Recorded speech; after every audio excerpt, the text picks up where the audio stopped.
છોટાઉદેપુર જિલ્લા ચૂંટણી અધિકારી શ્રી અનિલ ધામેલિયા સહિતના અધિકારીઓએ પોસ્ટલ બેલેટથી મતદાન કર્યું।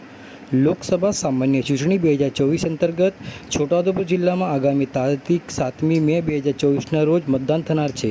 ચૂંટણી પ્રક્રિયામાં રોકાયેલા અધિકારીઓ પણ લોકશાહીના આ મહાપર્વમાં સહભાગી બની શકે તે માટે ચૂંટણી પંચ દ્વારા પોસ્ટલ બેલેટથી મતદાન કરવાની સુવિધા આપવામાં આવે છે, જે અંતર્ગત જિલ્લા ચૂંટણી અધિકારી શ્રી અનિલ ધામેલિયા સહિતના અધિકારીઓએ આજે પોસ્ટલ બેલેટથી મતદાન કર્યું હતું।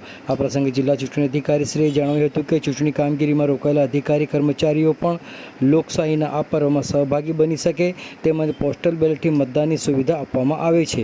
આ ઉપરાંત જિલ્લામાં વૃદ્ધ અને દિવ્યાંગ મતદારો માટે હોમ વોટિંગની પ્રક્રિયા પણ મહદઅંશે પૂર્ણ થઈ ચૂકી છે।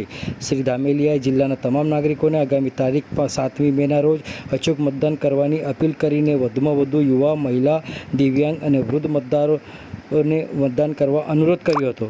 આ તબક્કે જિલ્લા ચૂંટણી અધિકારી શ્રી ઉપરાંત જિલ્લા પોલીસ અધિક્ષક આઈજી શેખ, નિવાસી અધિક કલેક્ટર શૈલેષ ગોકલાણી, પ્રાંત અધિકારી વિમલ બારોટ સહિતના અધિકારીઓએ પોસ્ટલ બેલેટથી મતદાન કરીને લોકશાહીના અવસર પર પોતાની સહભાગિતા નોંધાવી હતી। આવો સાંભળીએ આ અંગે છોટાઉદેપુર જિલ્લા કલેક્ટર અને જિલ્લા ચૂંટણી અધિકારી અનિલ ધામેલિયા શું કહી રહ્યા છે, સાંભળો તેઓના મુખે। મતદાન આપવો એ આપણો અધિકાર છે। આજે પોસ્ટલ બેલેટની પ્રક્રિયા ચાલી રહી છે। મેં અને એસપીસીએ અહીંયા મતદાન કરેલું છે। સાથોસાથ હોમ વોટિંગની પ્રક્રિયા પણ છોટાઉદેપુર લોકસભા મત વિસ્તારમાં મહદઅંશે પૂર્ણ થઈ છે। કોઈ બાકી હોય તો બીજી તક પણ એને આપવામાં આવશે અને મતદાન કરવામાં આવશે। આપણે સૌ છોટાઉદેપુર લોકસભા મત વિસ્તારના મતદારો હોય એ મોટી સંખ્યામાં 7મી તારીખે મતદાન કરીએ।